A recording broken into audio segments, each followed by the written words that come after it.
Wow, well, we knew it was going to happen given the fact that we have seen kind of great success with the New York reboot. And they completely redid the whole thing with New York. And now we are getting news that Real Housewives of Atlanta is getting a fresh new reboot as well. And everybody from the last season that people are saying is like disastrous, everyone's out. Even the OGs, Candy, Sheree, Marlo, not an OG, but, been there forever.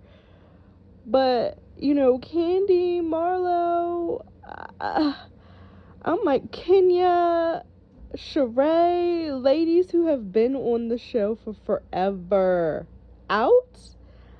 I find it hard to believe, but I don't know why when they did it with New York. Um, but I feel like with Atlanta, it's a little bit different.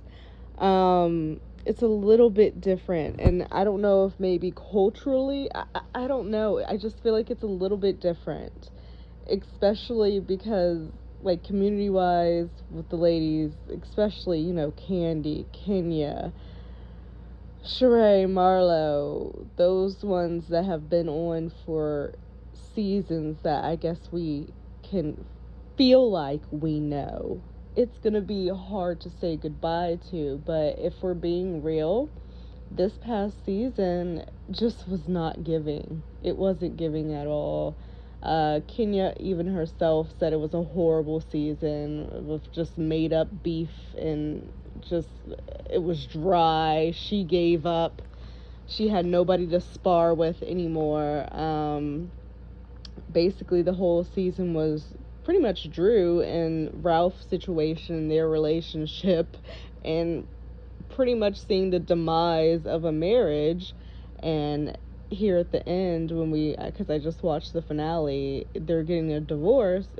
The episode was very uncomfortable. It was very clear throughout the season, in this episode particularly, that Ralph does not like Drew. Like, just doesn't like her as a person, just doesn't fuck with her. And it was so apparent in the way that he was completely dismissive of her feelings at every turn, just at every freaking turn. The things that, he did with, trips just disappearing, stuff not making sense, him moving out of the bedroom and not saying anything, the whole situation with this cousin that I just find very, very fucking strange, Courtney. I just feel like there's something up with her. I really do feel like there's something up with her. Um, it was, other than that, it was a dry season. It really wasn't anything. Marlo tried to bring some beef in there. Sheree was trying to act like she was peacemaker and bring people together, and it was just, I sadly agree, but it's sad to see the ladies go. It's like a new era of housewives that is being, like, happening before our eyes, and it's like, damn, I feel old as fuck now. Like, I've been watching these women for years, and now we're going to the new generation, and I guess, it is going to bring fresh, new, younger viewers and audience, when you bring in a younger, fresh, newer cast. And I feel like they're going to go along that same route like they did with New York, with bringing in the younger ladies. I just, oh man, it's so sad. It's so, so sad. Okay, so I wanted to go ahead and pull up the article. It was dropped by Love B. Scott, and Love B. Scott, they're a blogger, urban blogger. They've been around for years, and they are pretty accurate in their findings. And I don't think that they would post this exclusive on their site with it not being accurate.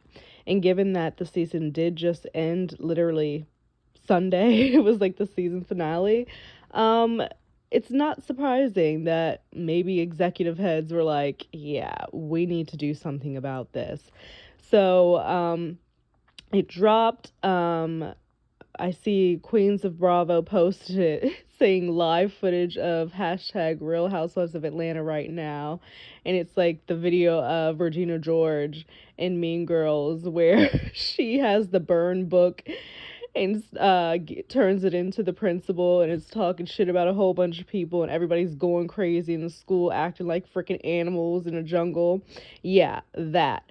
Uh, Going crazy because Atlanta is a staple. It's oh my god, there's so many cultural references and just memes and everything that, like, especially with Nene, I mean, come on. And just like honestly thinking about um what Nene is thinking at this moment.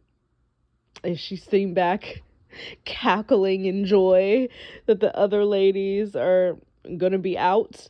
Or is she going to send like a notes of support? I hope that she goes that route and not, being negative. Just I hope she just sends her support once it's all confirmed and everything like that, and isn't, like, haha, I told you, like, you know what I mean? I just think that would be distasteful. But yeah, the exclusive says Real Housewives of Atlanta reboot in the works. Production is demanding fresh new peaches after disastrous season. Out with the old and in with the new. It's all but officially getting a complete makeover, Atlanta. Sources exclusively tell LoveBeScott.com that production made the call to recast the entire show at some point during the taping of the season 15 reunion. Oh, Lord. So how do you decide to cut the show in the reunion? That means the reunion was so literally dry as fuck, like the Sahara, that they were like, okay, y'all are giving us nothing. We are trying to squeeze the last drops of sweet nectar from you peaches and you're giving us nothing. And they decided that at the reunion. Crazy, crazy, crazy. I don't know. This is sad. I just don't think they should get rid of all the ladies. Yes, do I think it needs a reboot, a refresh, some new people in there? I think, Drew brought a lot to this season, so I definitely think she deserves to come back because she shared a lot of her life, oh my goodness, with Ralph, and that just complete, he was an ass, just an asshole. So I just feel like she deserves to come back. Sheree, god damn it, she's been a friend of a show, coming back and leaving throughout her career. I feel like she could still do the same, but Candy has been on forever. I feel like she could stay. I just feel like they should give more insight on her life. She is doing huge things. They just finished this movie, The Past, that's on Peacock, her and Todd, that I still need to check out, that Drew was in as well, playing like a main character. She has her restaurants. I know they do the spin-off Candy and the Gang, but like she has stuff that she's working on that would be interesting to see. As well as like her family drama and stuff, but they kind of gave that its own spin-off for Candy. So regardless, Candy is good. Candy's gonna have a bag. Candy's gonna remain having a bag. That's what she does. She's world fucking wide. The movie, I believe, The Past, I've been seeing good reviews. So that's another stream of income that they have underneath their belt amongst everything else that they have, their plays, the restaurants. She's just doing it. There's so much she can give. Kenya, I want to see what's going to happen with the hair salon. I think seeing the clips of her and her daughter Brooklyn and them growing up together and learning together are so adorable. Kenya wanted a child for so long, and she's very happy. You can see that, being a mother brings her so much happiness and peace. I want to see what's going to happen with her and Mark. Is this divorce finally going to be done? Is he going to stop with the drama. Are they gonna have this second child? Is she gonna use the embryos and stuff, or is that gonna be a fight and a drama? Marlo, even they could bring her back, see what happens with her and Scott Lee. Marlo's just there. She's fun. She brings in a fun, cute moment. Shady Boots, just, a mess. Um, yeah, and then, so I think those ladies, they should definitely deserve to bring them back.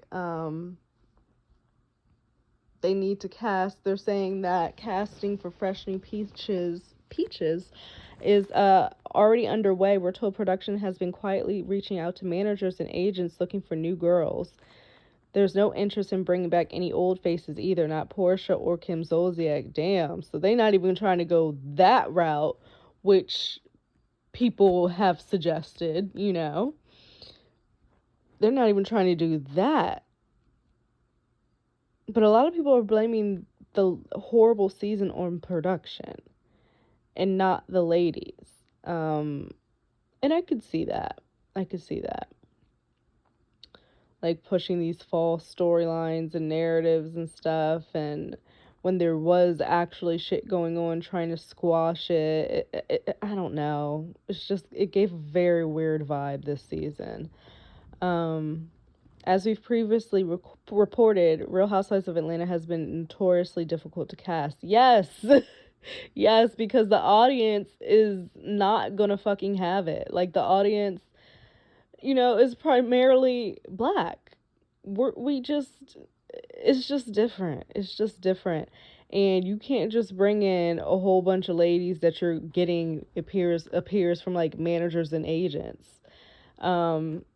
Casting a housewife is not the way that it used to be.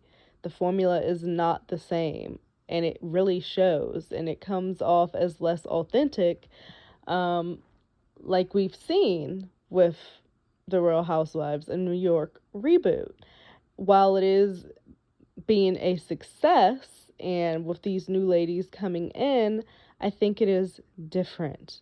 It's going to be different. And I think that they're going to find trouble with this, getting rid of all of the women. But I do think with them seeing this New York situation, people willing to give it a chance, because people talked all types of shit up and down. We're not watching. We love the OGs, this, that, and other. I even talk shit like I'm not watching it. And then I gave it a chance, and it's grown on me. You know what I mean? Now I do recaps every week. So, damn. Both Bravo and production are concerned with fan feedback that this has been the worst season of the show in a long time, if not ever. Production sources tell us that several of the later episodes were re-edited to try to make an entertaining show, not to show favoritism towards any or one member of the cast. Dang, re-edited to try to make a entertaining show. So what does that mean? Like, how do you re-edit to try to make something entertaining? So you're cutting and splicing things? See, and that's why people are saying it's production. Because why are you doing that? Kenny has been very vocal. That, like, is so weird. That's so weird. Re-editing to make a more... I know reality TV is, like, scripted reality nowadays, but what the fuck? Was it really that horrible? Damn.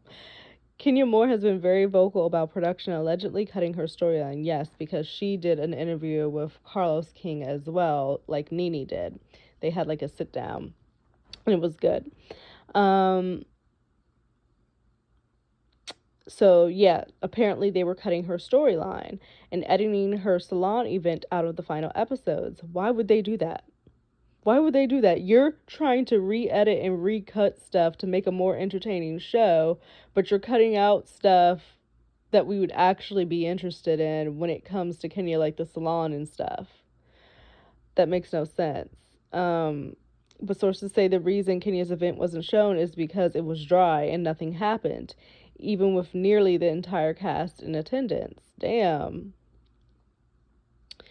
So yeah, someone tweeted on August 27th, if this is actually her spa, there's a conscious business decision she's made to not have it featured on the show. The way their contracts are structured, any of their businesses that receive a lot of screen time, Bravo gets a percentage of the pie, which is the Bethany clause.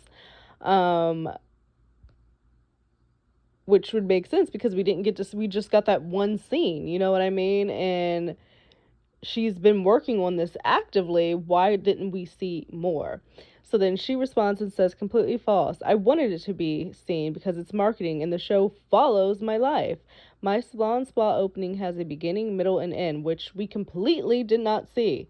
The end opening and completion was intentionally deleted while others were focused on that fell out of the sky. Damn. So that's on production. That's really on production.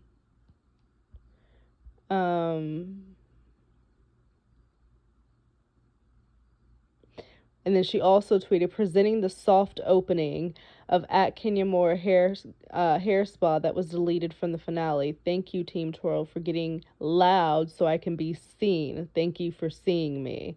So then she clips a video of the opening of her salon, the soft launch, which is actually really pretty. It looks gorgeous.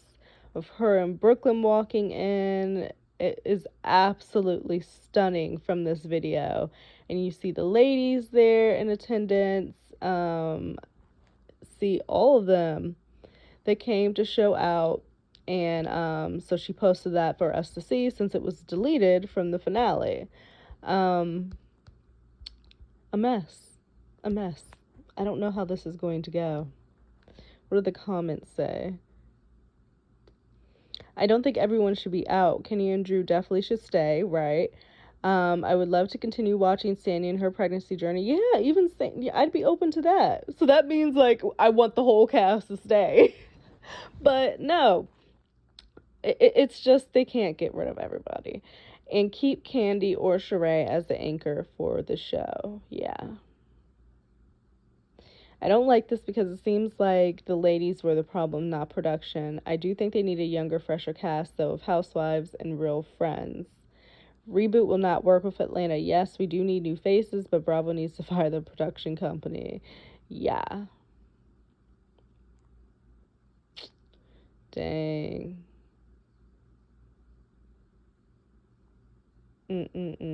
Whoever's in charge of reboots at Bravo TV needs to stop. Real House of New York sucks. Real House of Atlanta doesn't need new cast members. Just bring back Nene, Portia, and Cynthia, and the ratings will be high again. These reboots are becoming so annoying. They're not going to do that because the ladies are going to want money. And these production people are not trying to pay. I believe the writers and actors are still on strike. We know that reality TV stars and stuff, they get no residuals. These networks aren't trying to pay any more than what they have to, and they know that they can literally cast a whole new set of ladies for a franchise for a hell of a lot cheaper than what they can bringing in, you know, the OGs or bringing back past members or everything like that, because they're going to want a bag and they're just not willing to do it. Yeah.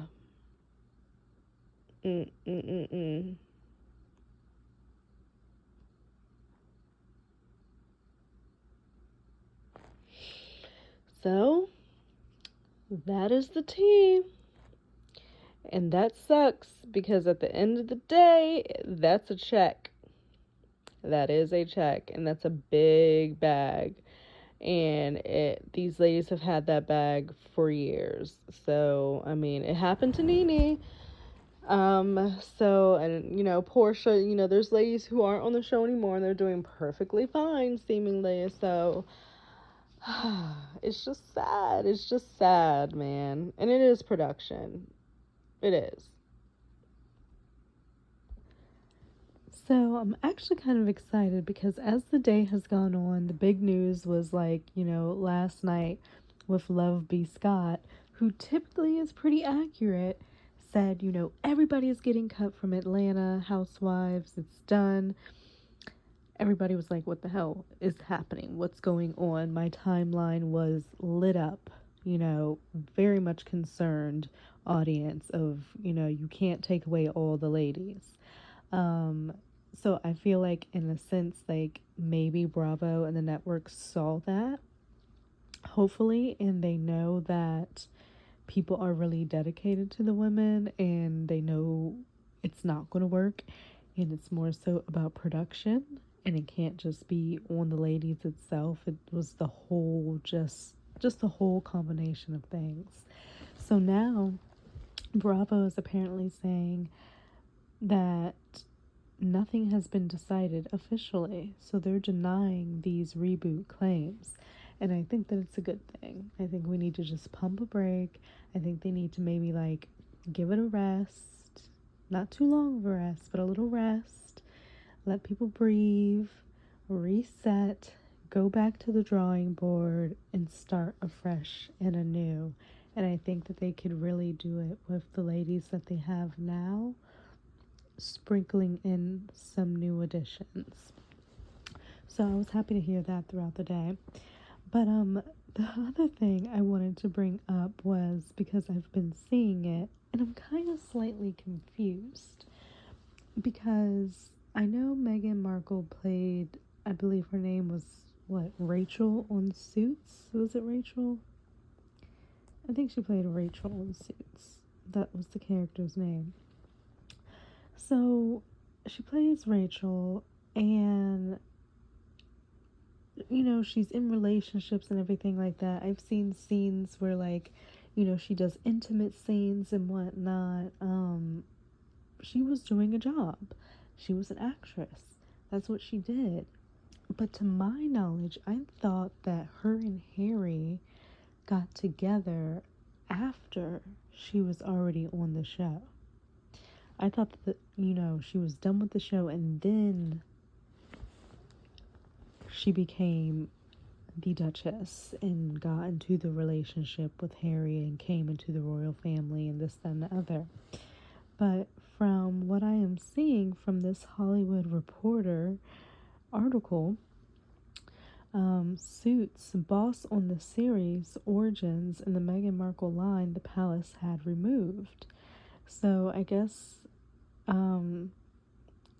this guy, Aaron Kosh, who made Suits, I'm guessing, mind you, I have not watched Suits. I've thought about it and I'm like, I don't know. I'm just not ready for that venture, I guess, yet. But apparently Aaron Korsh, however you say it, opens up about the resurgence of the show that he initially envisioned as Entourage for Wall Street. So, he apparently, long story short, the line that he wanted to use for Meghan via Rachel was poppycock. Poppycock. When somebody says, oh, that's a bunch of poppycock, basically bullshit. Apparently the royal family came to them, well, the firm, the establishment, said that they didn't want that to happen. They didn't want Meghan to say that line because it could be edited and chopped together, and they didn't want the C word, cock, coming out of her mouth by any edited terms, and people would do that. But I'm just like, that doesn't even make sense when there's whole on, like, not sex scenes, but intimate scenes that she's doing. Why does it matter if she says the C word on this show? Like, this doesn't make sense to me. It doesn't make sense to me at all. So he's trying to make it seem like, oh, I was upset that I couldn't have Meghan say the word poppycock. I made her say bullshit instead, and it upset me because I already said that. I already told my family that we were going to use the word poppycock, and it had family sentimental value because some story that they used poppycock for it. Quite frankly, this whole article sounds like some poppycock. Because why? He just wanted to have something to say about Meghan, I feel like. Like, it doesn't even... This dude literally wanted something to say. I don't even think, and I can check, I don't even think she was on this show when her and Harry got together. Let me see. Okay, so I looked it up and I learned something new. Apparently, Megan was on 108 episodes of Suits, all the way up to season, actually, season 7. Season 7. All the way up to the finale. And her and another character departed. Their contracts expired. So she left at that point. I looked it up. Season 7 aired in 2011. So then, when did Meghan, Harry...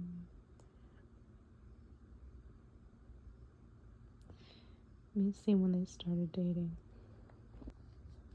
So I'm thoroughly confused because they began blind dating in 2016, but she stopped appearing on Suits 2011, season 7?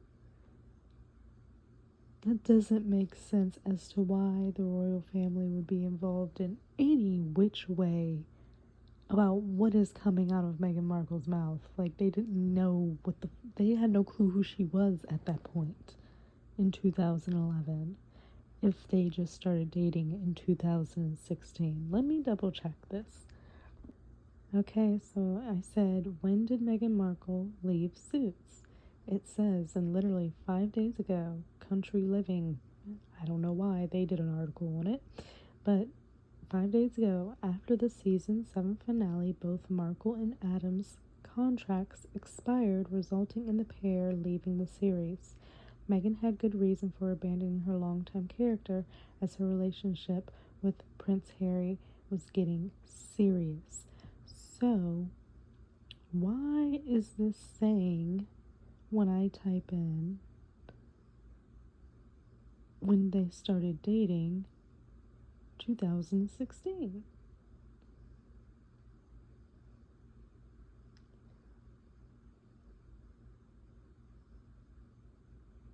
It says it right here. Long before she was a royal, Meghan Markle was asked in an interview whether she would date Prince Harry or Prince William, which she offhandedly replied, Harry for sure. Now the two are happily married with 2 kids. Their love story began with a blind date in 2016, and the pair married in 2018. Interesting. I don't know what to expect. Yeah, it says right here, the Duke and Duchess of Sussex first met in early 2016. That's a People magazine. Very conflicted. But that makes a lot of sense for this couple and Meghan and Harry. Things seem to never quite make sense, and there's always questions on something. So if anybody out there really knows what the hell is going on and why this doesn't make sense, if they're saying that season 7 of Suits aired 2011 and that's when she stopped being on it and their contract expired, and they met Prince Harry and Meghan in 2016. I'm very confused. Very. Okay, I'm back. So I was looking at the wrong thing. Suits started in 2011. So season 7 aired August 2016 and to July. So they could have very much been in a situation, but people are saying she was already written off prior to this. I just find it very hard to believe, like maybe they toned down the intimate scenes and stuff as well as her not being able to say certain lines, because if she was in a relationship on the show, which, my apologies, I have not watched Suits, there would probably be some intimate scenes. Interesting. I don't know if I believe it, but I also think that this guy just was very happy to name drop Meghan Markle. I really do. And weird stuff. So I feel like things are going to start ramping up for Harry and Meghan. As we know, they're going to be in Germany for the Invictus Games. Apparently, The Heart of Vengeance has dropped on Netflix. It's live now for people to watch via their production company, RHOA. So that is another project that they have out. But a lot of stuff is kind of happening. Obviously, I was talking about that Hollywood Reporter article with Aaron Korch of Suits, and about Meghan saying poppycock and this, that, and the other. And apparently, he is insistent that the royal family weighed in on some stuff. Not many things, but a few things that they wanted to do and couldn't. So he found it irritating. I'm still like, I wish I knew a more clear timeline of events, because I really didn't think that she was still doing the show when they were like in the heat of it. But again, we don't really know when things got started with them. They could tell us, that they started in 2016 in a blind date. They could have been talking previously, stories. You can make a story and say, this is how we're going to say things went, when in reality, it may have started a little bit sooner, later, whatever. So, the royal family, also, I feel like at this point, I saw this article of how much money Harry and Meghan, and primarily I feel like Meghan, bring in for media. And the fact that she's only really been out publicly, like a public appearance, once. And that's when they went to, I forget what that event was. She had like the gold dress on, and that's when they had like the New York paparazzi chase throughout Manhattan. And then from there, it's really just been sightings like farmers market, her going to appointments, going out to dinner, stuff like that, where the paparazzi is around and they snap these pictures of her, and everyone's like, oh, it is plotted, it's planned. They're calling the paparazzi or back grid to come and take pictures of them. But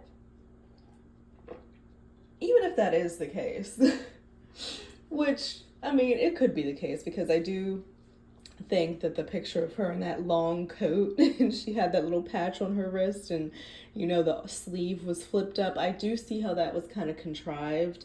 But at the end of the day, people have interest in Harry and Meghan, particularly Meghan, man. They are making money. They are making money for the media. The article states that when it comes to driving revenue and media interest, no other couple in the world seems to come close to Prince Harry and Meghan Markle. In a new study of newsworthiness and the value they bring, the Duke and Duchess of Sussex bring over $1.1 million or pounds every 3 months. Every 3 months, $1.1 million simply off of their name and being written about. They have surpassed Beyonce, Jay-Z, J-Lo, Ben Affleck. They generate an immense amount of media clicks and views from people, as we know. It's crazy. It's crazy. And it's double what Prince William and Kate Middleton bring in. And apparently Prince William and Kate have been on, I guess, like 40 public outings or, engagements, but they are working royals. So even with all of them, all those events and them being out and about and this, that, and another, to Meghan's one, it doesn't even correlate. Like, Meghan went out one time and is getting all these clicks and views and mentions and everything. And Prince William and Kate are out all the time and aren't even getting, like, ooh. And that has to hurt in relevancy. You know what I mean? Even if people don't like this couple, they hate to not like them. Like, they love to hate them. It's like it's such a weird, interesting thing that I see. People love to hate this couple, but then watch their every fucking move and comment on every single detail. And I find it so interesting. Mm, mm, mm, mm. That's crazy. Just in 3 months. They have also totaled 36,303 mentions in new articles, the most of all celebrity couples in the world. Like, come on. And they don't even do anything. They literally, Harry was in a court case, right? Meghan went on her one outing where she was wearing the gold dress. They went and they had the paparazzi car chase. She's gone to the farmer's market, right? What else? She's worn the long coat. What else? She had her birthday. People just love to hate her. And they're making money off of this. They're making so much money, and it's crazy because it'll be articles that are just regurgitated information. It's not even anything new. But because simply their names get people to click, they're still going to get money off of that because of whatever ads are being displayed or whatever on the article. And they're not even saying anything new. They're just summarizing what they've already said in an article last week because Harry and Meghan ain't doing shit. Besides, Harry has been out, and he's doing his Invictus Games and he was in his court case. Other than that, they really haven't been doing much at all. I mean, Harry was, in Tokyo, but other than that, what have they really been doing but living their lives? That's it. And these media articles within 3 months are making millions of dollars. So that's why it keeps happening. That's why they keep talking about them. That's why they are digging for information. And I think that Meghan and Harry have so much star power in a way that, like, they don't even understand. They just need to find a way to use it. And I'm hoping that WME has those people that will bring this together for them. So the Telegraph apparently is now in on the whole Hollywood Reporter article with Aaron Korsh of the Suits. So they're saying that Mr. Korsh's claims would mean that officials from Buckingham Palace, which represented Elizabeth II and the wider royal family, or Kensington Palace, which represented Prince Harry, were far more involved in the shaping of the Duchess of Sussex's image in the first months of the couple's relationship, more than was previously known. The Duchess started dating Prince Harry in mid-2016, and she finished filming Suits the following year.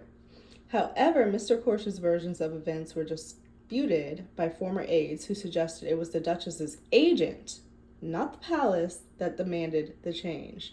But wouldn't the agent be connected? Like, who hired the agent? The palace, right? So wouldn't it still by default be from the palace? It goes on to say one former palace aide said they had no recollection of scripts being vetted and suggested it was only an overzealous agent. Buckingham Palace declined to comment. The Duchess representative were contacted for comment.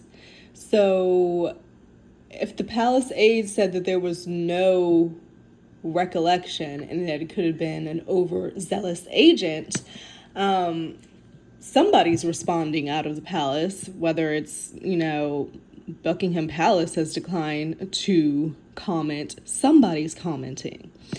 I do feel like the firm, they're watching. They're watching and they're still making their money off of this couple, off of their name.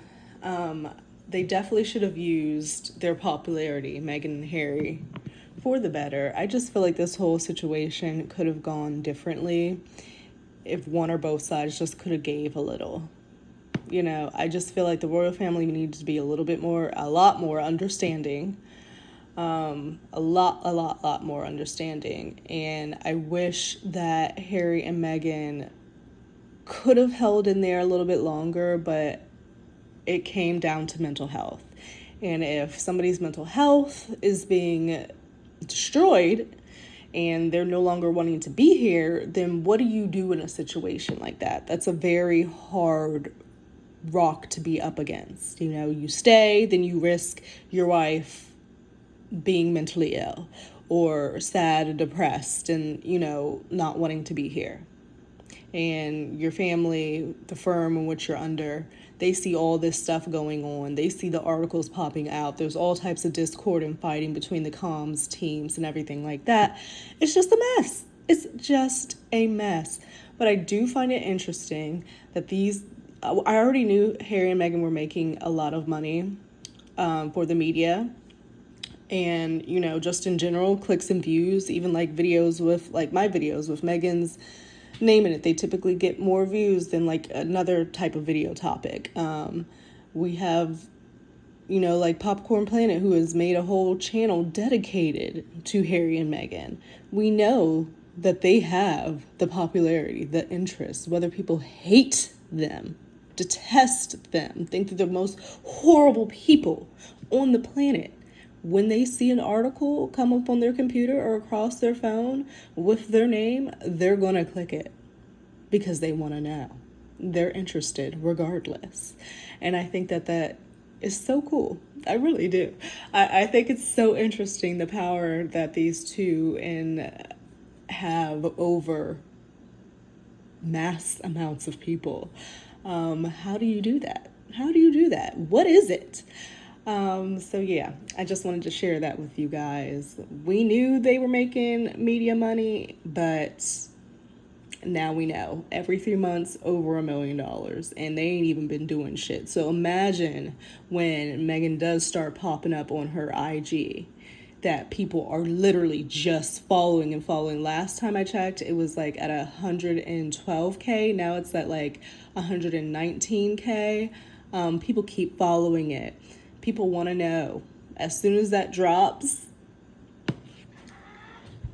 the frenzy is going to be, oh my God, it's going to be insane. It's going to be insane. Okay, this video is truly all over the place, but if you've made it this far, you are truly a real one. And I need to get back to responding to comments today. But I just want to say, Dior, I love you, Dior.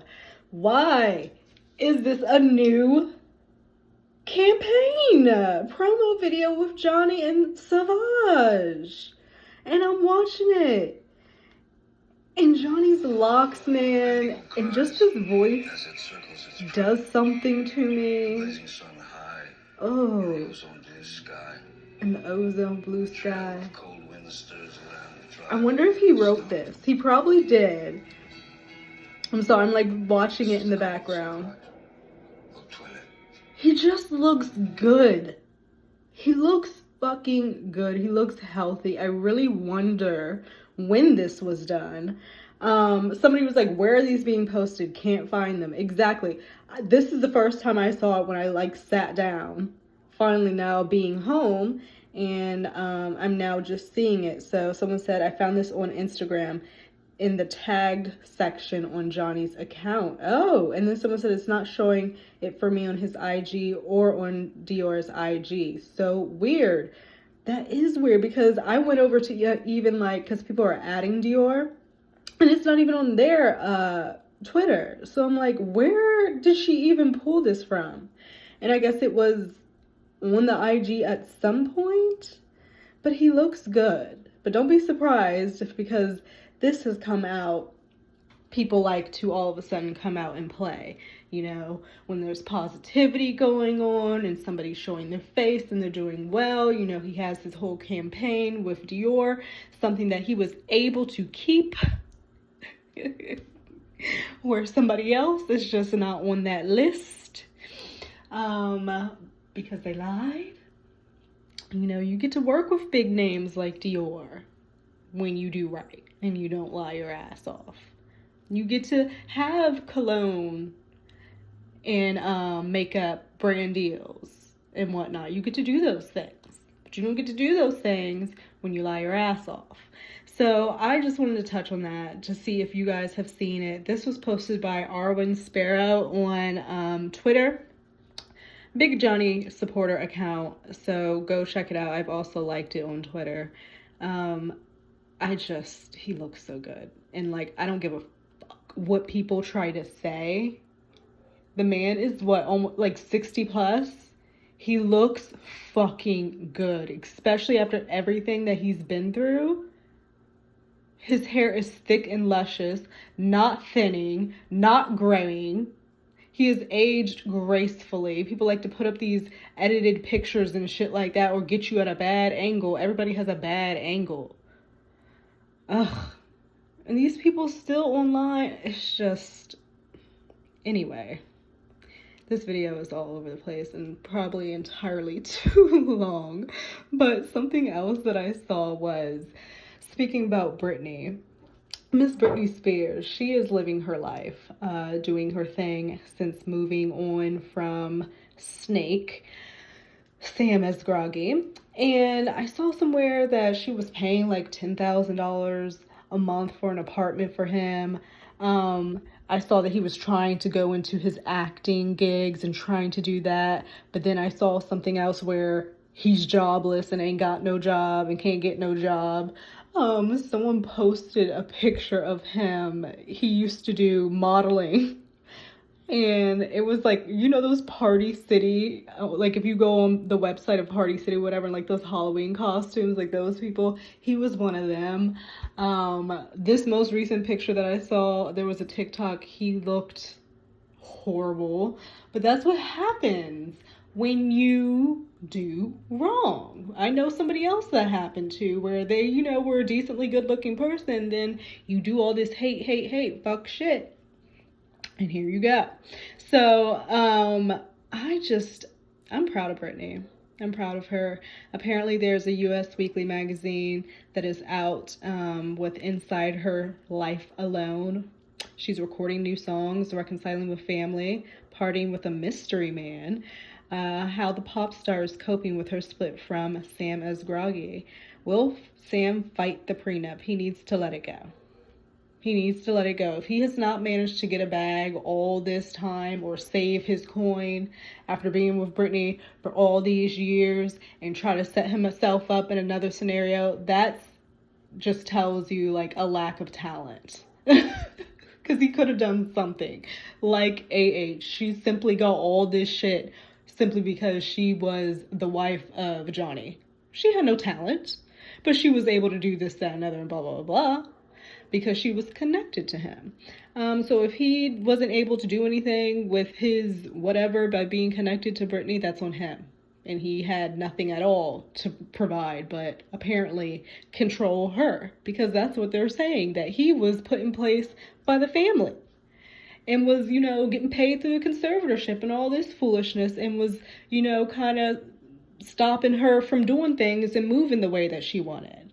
And now that he's gone, she's out, you know, at the convenience store getting buzz balls, getting drinks, and going to, you know, go to Starbucks and everything like that, out and about driving. She wasn't doing all that before.